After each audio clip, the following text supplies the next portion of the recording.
Olá, começa agora mais um programa Escola de Profetas. Estamos falando a respeito dos milagres de Jesus.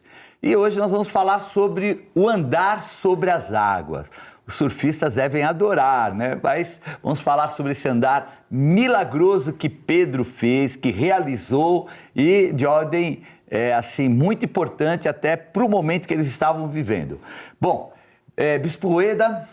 Olá, Bispo. Olá a todos que nos acompanham pela Rede Gospel. Deus abençoe ricamente.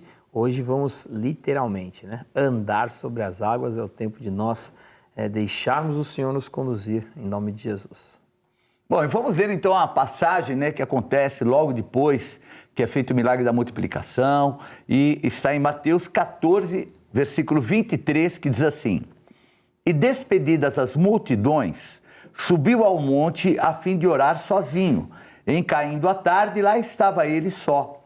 Entretanto, o barco já estava longe, a muitos estádios da terra, açoitado pelas ondas, porque o vento era contrário. Na quarta vigília da noite, foi Jesus ter com eles, andando por sobre o mar. E os discípulos, ao verem-no andando sobre as águas, ficaram aterrados e exclamaram: É um fantasma! E tomados de medo gritaram. Mas Jesus imediatamente lhes disse: Tende bom ânimo, sou eu, não temais.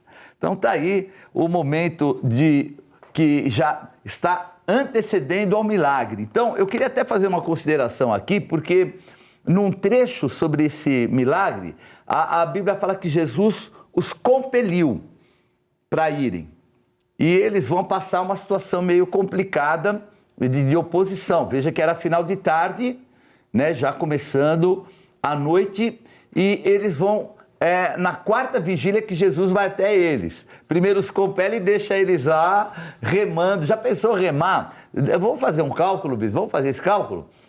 Olha, por volta de 6 quilômetros foi o que eles remaram, Uhum. E quarta vigília, Bispo, a gente está falando, a primeira vigília é quando anoitece, Isso, primeira. A quarta é quando já está amanhecendo, nós estamos falando lá das 3, 4, entre 3 e 6 da manhã. É isso mesmo. E aí? Poxa, o que Jesus fez com a gente? Ele nos empurrou pro barco, vai, vaza. Vai, que vou orar, depois eu me encontro com vocês. Vem uma tempestade, eles se sentem ali, numa situação delicada, fragilizada, passam a noite toda, talvez passando mal no barco, a noite em claro, e de repente é algo que não tem nem muita conexão à época, é um fantasma. Você não vê em outras passagens bíblicas relatando fantasmas, Então, é um fantasma, então é algo que surgiu ali neles que não era nem comum. Estavam completamente aterrorizados e talvez até pensassem que Jesus havia os deixado na mão, Mas não era isso. Havia com certeza um grande propósito que a gente vai falar aqui no decorrer do programa. É verdade, tem horas que não vai tu mesmo, Então tem que ir, tem que encarar e obviamente estamos preparados para isso. Então, vamos aí a algumas curiosidades. Primeira é que eles ficaram quase 12 horas remando contra um vento contrário, compelidos por Jesus.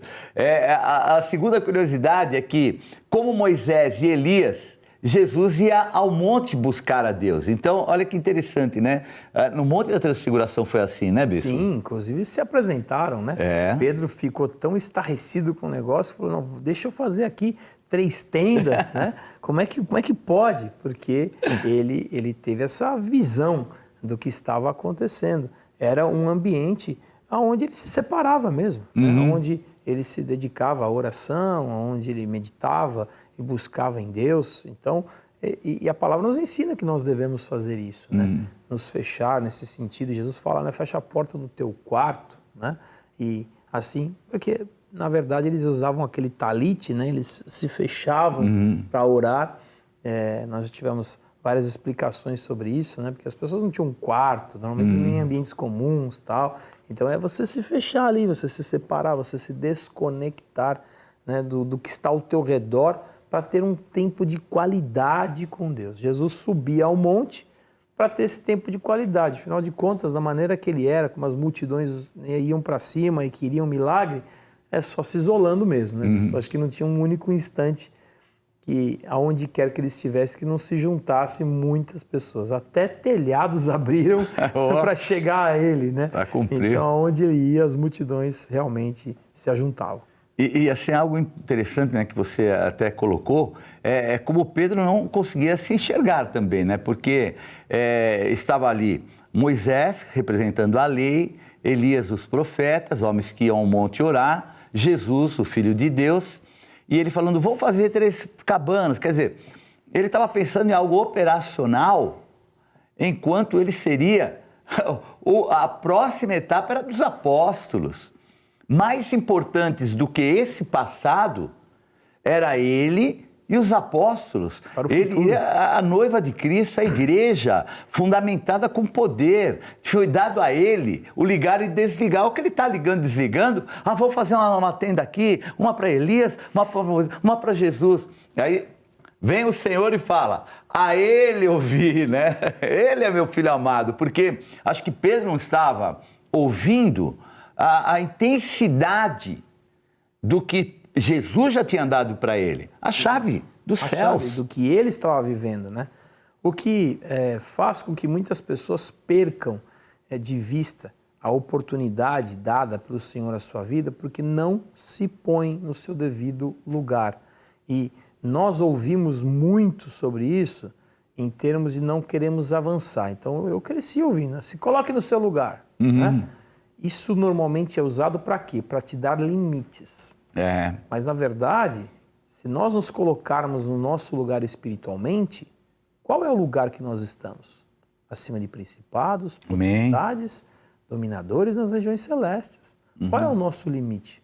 Não há limites para Deus. Então, se Pedro se ajustasse com o que ele recebeu, ele não estaria nessa posição de querer criar tendinhas, colocar uma cabana. Ele, claro, ficaria maravilhado por aquilo que estava vendo, porque não tem como, né? Jesus orando, transfigurado, aparece Elias, aparece Moisés, qualquer um ficaria ali atônito. Mas ele precisava sim se posicionar como ungido de Deus, sabendo que ele era a sucessão. É isso mesmo. Estava sobre ele a próxima etapa, né? O próximo a brilhar, vamos dizer assim, seria ele, né? Porque Moisés teve o seu rosto brilhando, transfigurado. Elias subiu uma carruagem de fogo. Jesus era a luz. É ele que brilharia. Ele era, entre aspas, próximo da fila. Né? Está sobre a sua vida agora. Né? Amém. E até a terceira curiosidade é isso, né? Falar um pouquinho sobre isso. Porque Elias abriu as águas. Moisés abriu também. E Pedro andou sobre elas, né? Olha. Então, acho que ele não estava entendendo. Caiu a ficha dele, que ele tinha a chave do reino dos céus. O que ele ligasse era ligado. Ele ligou, vou andar sobre as águas, vou andar. Então, eu acho que assim, um abre, o outro abre e ele anda por cima. Eu acho que é um pouco melhor, né, Bispo? Imagine se o povo tivesse essa capacidade à época de Moisés, né? Eles teriam andado por sobre o Mar Vermelho, né? E assim também teriam atravessado o Jordão. E não foi. Deus teve que abrir para que eles passassem a pé enxuto. E Pedro não. Pedro manifestou. Há quem diga, mas faltou fé, Pedro afundou, tal. Eu gosto de brincar com isso, né? Vai lá, vai numa piscina lá, dá um passinho. Eu só quero saber se você consegue dar um passo só. Não precisa dar alguns, não. Só dá um passo sobre a água. Acredito que não vai conseguir. Não vai dar certo, não. Não vai dar né? certo, não. E uma quarta curiosidade, né, é a crendice popular, né, que muitas vezes as pessoas são até meio místicas, né, de ver fantasma onde não tem, né? E aí falam fantasma, e não era o fantasma, era o próprio Senhor Jesus, né? Então esse lado também é um lado meio engraçado, porque as pessoas têm medo de fantasma. O que fantasma vai fazer, Bispo? Fala pra mim. Fala, Bu! Eu tenho que temer, né, aquele que pode de fato roubar minha alma. Não tenho que estar preocupado se o fantasma se manifesta ou não. Eu tenho uma passagem, se puder contar aqui, muito rápida, Bispo. Eu nasci numa família espírita, né? A minha mãe foi de Umbanda por muitos e muitos anos, tal. Então ela via muitas coisas, né? E aí, num determinado momento, já convertido com os meus filhos, meus pais moravam no interior, eu fui visitá-la. E e meu pai morava num sítio, e a gente foi dormir no chão da sala, distribuímos colchões ali, fomos deitar, né? Aí minha mãe pegou, sentou do sofá do meu lado e falou assim, olha, você viu?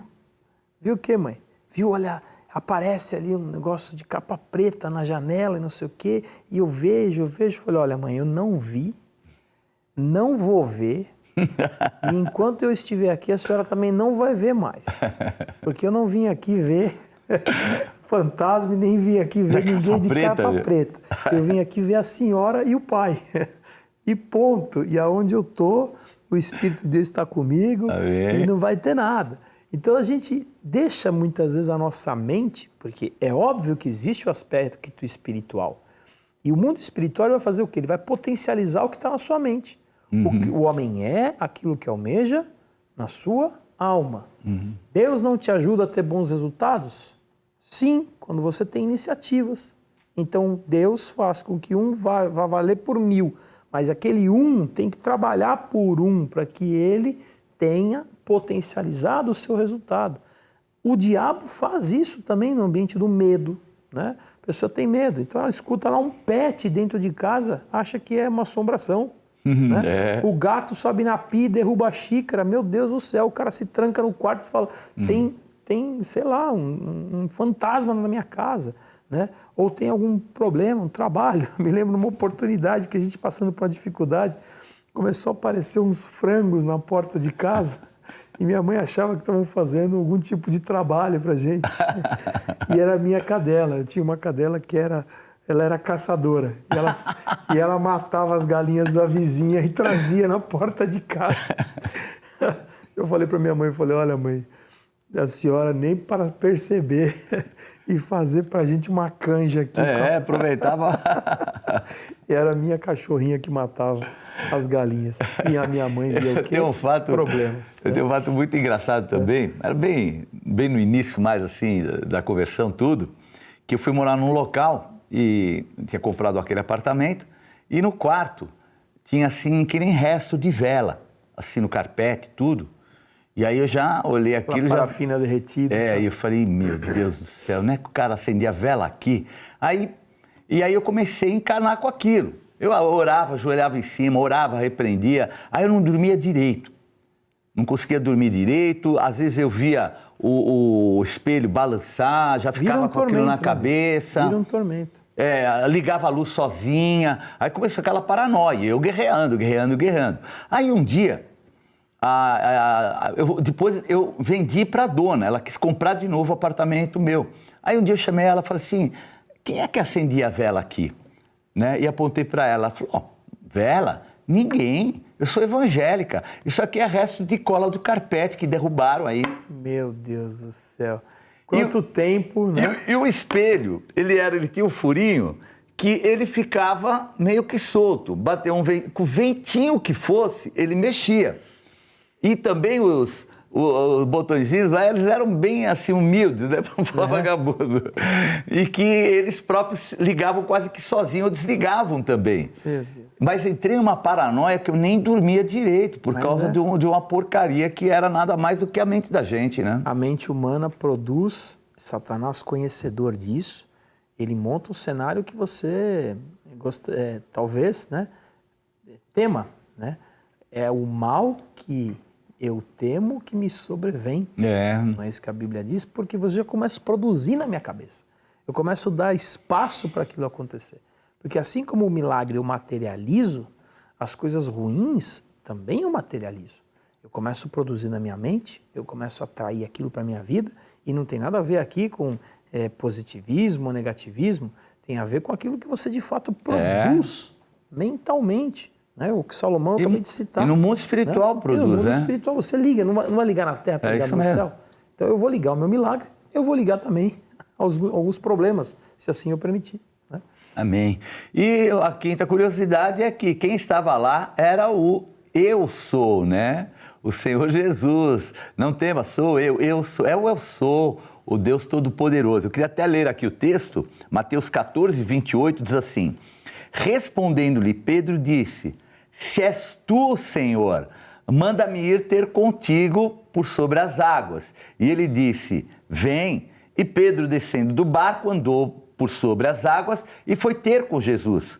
Reparando, porém, na força do vento, teve medo e, começando a submergir, gritou: salva-me, Senhor! E prontamente Jesus, estendendo a mão, tomou-o e lhe disse: homem de pequena fé, por que duvidaste? Subindo ambos para o barco, cessou o vento, e os que estavam no barco o adoraram, dizendo: verdadeiramente és filho de Deus.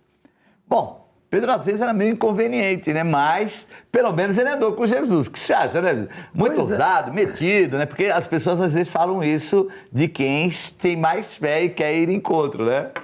Penso eu que a fé, ela tem um quê de inconveniência constante, né? Batei, batei e dar-se-vos-á, né? Pedi, pedi. É tudo num numa direção de insistência, de persistência, né? Porque Jesus chegou a dizer assim, olha, o reino de Deus é conquistado à força e os que se esforçam se apoderam dele. Então, conquistar a força é conveniente, né? Para quem está perdendo é extremamente inconveniente. Está me forçando, está me forçando. Então, as coisas não acontecem por si só. E quando você olha os relatos de conquistas bíblicas, para quem ficou ou se saiu prejudicado, você vai ver que eles foram inconvenientes. Davi não foi inconveniente ao entrar pelos canais subterrâneos e sair no meio da cidade e conquistar a cidade? Não é inconveniente dar 7 voltas ao redor de uma cidade que tem gente e falar assim, eu vou entrar aí, hein? Não, aqui você não vai entrar. Não, eu vou entrar, eu vou dar 7 voltas, eu vou tocar trombeta na porta da tua casa, eu vou dar gritos na porta da tua casa e o teu muro vai cair. Então, quando nós nos enchemos dessa força, Pedro se encheu disso. E aqui, por incrível que pareça, ousado, folgado, chame do que quiser, ele exercitou a fé dele. Falou assim, se o meu Senhor está lá, me deixa ir aí ter com você. Deixa eu ir ter com o Senhor, deixa eu experimentar um pouco disso.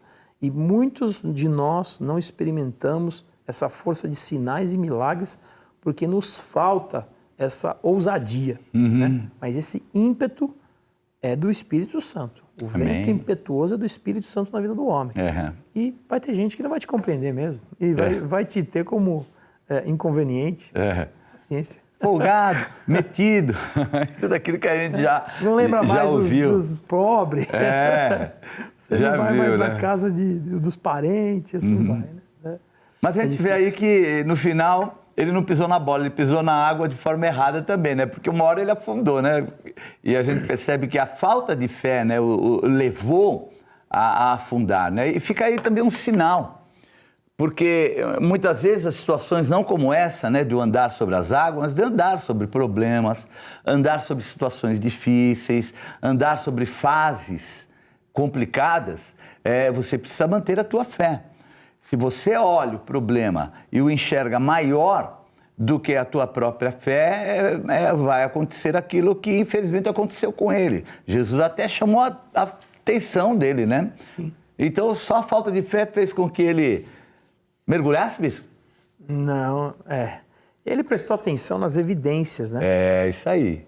Ele prestou atenção. Era evidente que as ondas estavam ali, que o vento estava ali, que o ambiente ele era contrário àquilo que ele gostaria de viver. Porém, além da falta de fé, que se manifestou logo após uma grande demonstração de fé, isso não é incomum também na Bíblia, ele para olhar as evidências. Eu não posso viver do que eu vejo, eu vivo do que eu creio. Evidências negativas, contrárias àquilo que você está vivendo, o diabo vai ter assim, ó, aos montes. Ele vai juntar provas e vai jogar na tua cara, porque esse é o grande dilema, essa é a grande luta, né? Eu viver pela fé ou eu viver pela lógica.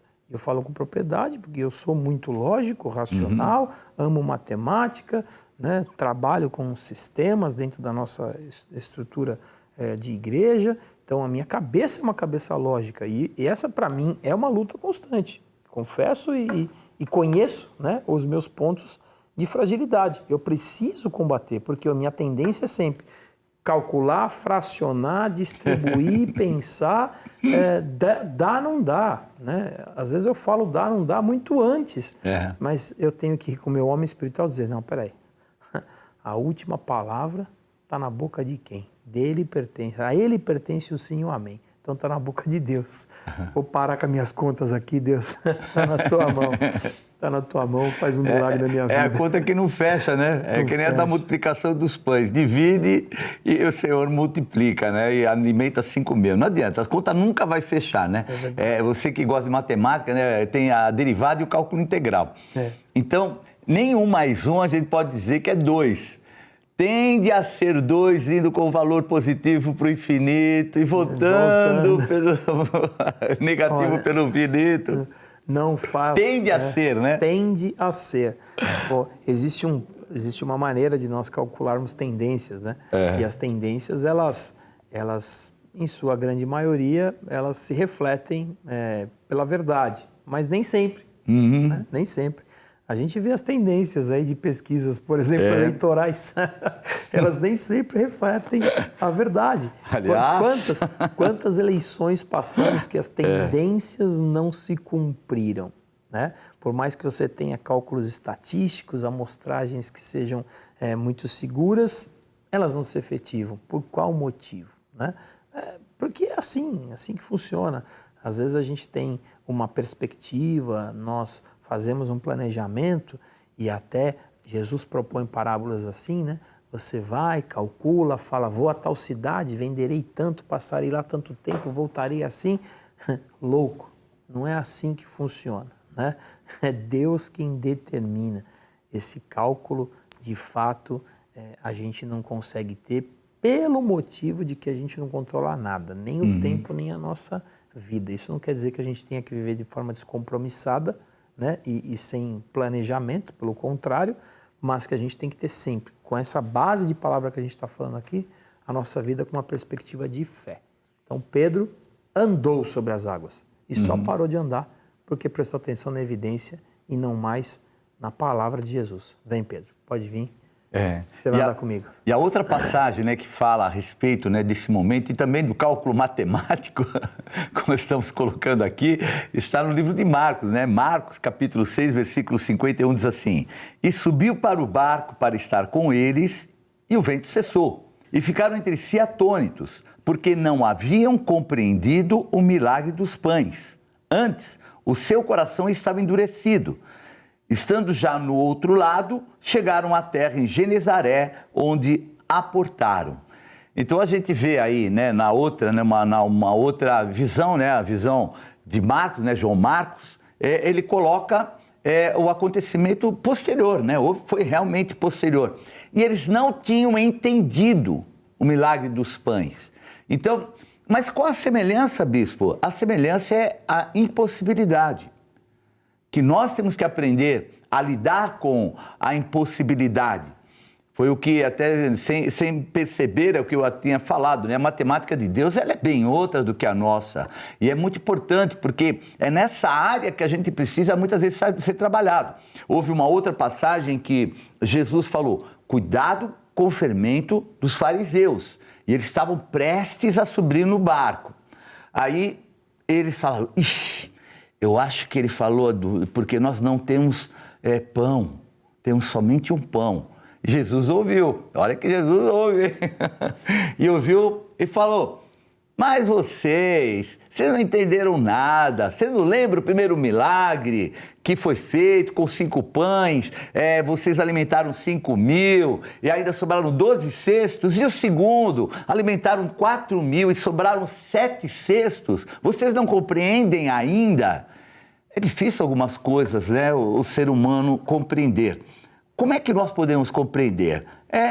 Caminhando por fé, dando os passos de fé. Enquanto, vamos dizer assim, Pedro deu os passos de fé, ele viveu um milagre. Então é muito importante. E a fé nossa não é uma fé simplesmente, né, como tem até numa música, fé cega, faca molada, né? Tem essa... Quer dizer assim, a tua fé é cega, daqui a pouco você vai precisar de uma faca, né? Querendo desdizer da nossa fé. A nossa fé não é uma fé cega. A nossa fé é uma fé que tem parâmetros. E é incrível como Deus me ensinou a ter fé. Muitas vezes, momentos que eu não cria que poderia acontecer, e o Senhor me ensinou. E eu fui aprendendo, e hoje eu tenho uma fé que remove montes em algumas áreas da minha vida. Outras, a gente vai sendo tratado, né, Bispo? A fé é um exercício consciente, né? Você vai desenvolvendo, porque fé é dom, e dom se desenvolve. Paulo fala ao seu filho Timóteo, né, dizendo o seguinte, desenvolva o dom que há em ti. Você recebeu um dom, que é uma capacidade. Você precisa trabalhar ele para que ele se desenvolva. Então, se fé é dom, quem concede dom é Deus, ele coloca na vida do homem, eu preciso desenvolvê-lo. Desenvolvê-lo, e como é que eu desenvolvo fé, então? Desenvolvo tendo experiências. Desenvolvo colocando ela em prática, no dom da oração. Eu vou orar, vou buscar no Senhor e vou ver as coisas acontecerem.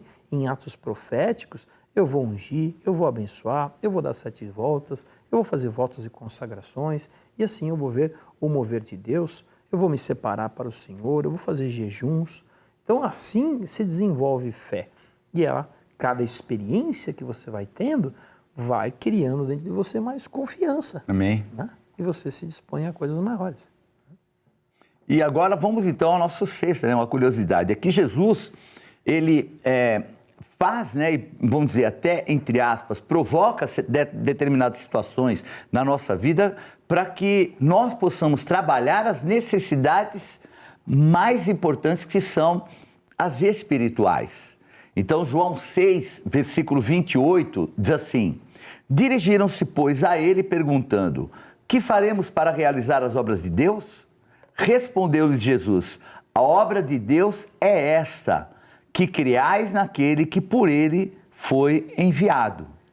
Então a gente percebe aqui nessa pergunta, né? Como é que nós vamos fazer para realizar as obras de Deus, né? Isso é, inclusive, os discípulos perguntando.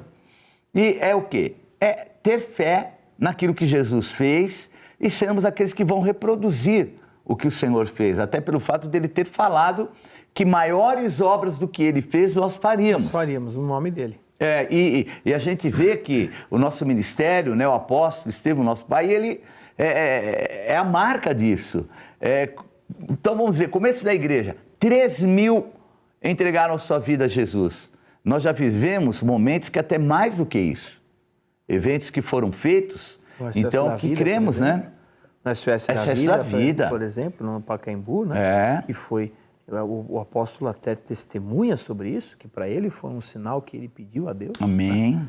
Que ele orou para que Deus desse para ele uma experiência como havia dado a Pedro, e deu suprimentos dos mais variados que nós já vivemos, coisas que Deus nos fez conquistar, e as maneiras pelas quais nós as conquistamos do nada, né? Literalmente do nada. Aonde se começa por um sentimento, se mobiliza povo, as coisas começam a acontecer e os montões e montões surgem. Então, existem evidências e marcas de milagres. E o que o Senhor está dizendo aqui, em João 6,28, que o bispo acabou de dizer, é exatamente isso. Esses discípulos estavam ainda míopes para aquilo que Deus queria fazer pela vida deles e pela mão deles, né? Então, não esteja cego para os milagres que o Senhor tem para fazer pelas tuas mãos. Eles dariam continuidade à obra. O bispo acabou de dizer, vocês farão coisas maiores, né? Tão grandes ou ainda maiores do que eu fiz. Né? Essa é a verdade. Mas que tipo de prepotência é essa, que eu vou fazer coisas maiores do que Jesus? Mas Jesus foi quem falou. Né? Não somos nós que estamos inventando. Foi o Filho de Deus que disse, em meu nome, vocês farão coisas muito maiores. Ora, e já não fazemos? Estamos aqui dando uma aula, falando com você por uma rede de televisão. Jesus era capaz de, naquela época, falar a pessoas com distância tão longa? Eu não sei onde você está assistindo a gente agora, se em São Paulo, se no Rio de Janeiro, se lá no Acre, ou se em outro país, eu não sei. Você está num app, como eu sempre assisto a Rede Gospel pelo app, e, sei lá, posso estar em qualquer canto do mundo. Então, o alcance da minha voz hoje é muito maior àquilo que era a época de Cristo. Né? Então, obras maiores. Não há prepotência em nosso coração. Há uma consciência de que eu devo dar continuidade em algo que foi semeado em mim. Né? E foi semeado na sua vida, porque Jesus até falou sobre aqueles que não viram e crerão. Somos nós. Porque tinha aqueles que viram ele em terra, em carne e osso, mas não creram. Mas viriam aqueles que não o veriam, mas iriam crer. E esses somos nós, você e eu, que estamos aqui pregando o Evangelho. Amém. A grande oportunidade está aí. Aproveite a oportunidade, aproveite sinais, prodígios, maravilhas que o Senhor faz e quer que nós façamos também. Então, tenha fé a ponto de falar aqui para o monte, atira-te no mar. E o Senhor falou que se for como uma semente de mostarda que é tão pequenininha, nós vamos ver essas coisas acontecerem, tá bem? Bom, nós vamos encerrando então a respeito desse milagre de andar sobre as águas e fica aí um convite para você estar em uma das igrejas Renascer em Cristo. Eu, Bispo G, te espero na Renascer Jardins, Avenida Brigadeiro Faria Lima, 1912, todos os dias da semana às 8 horas da noite. E no domingo às 8, 10, 16 e 18. Venha nos conhecer, ambiente maravilhoso para você, seguro, tem estacionamento, tudo preparado para receber você e a tua família. Bispo Rueda? Estarei na Renascer Santo André, na General Glicério 412, com estacionamento gratuito no número 486. General Glicério 412, Bispo Apati e eu lhe esperamos no altar. Tá aí então, vamos despedindo, Deus abençoe, tchau, tchau. Tchau, tchau.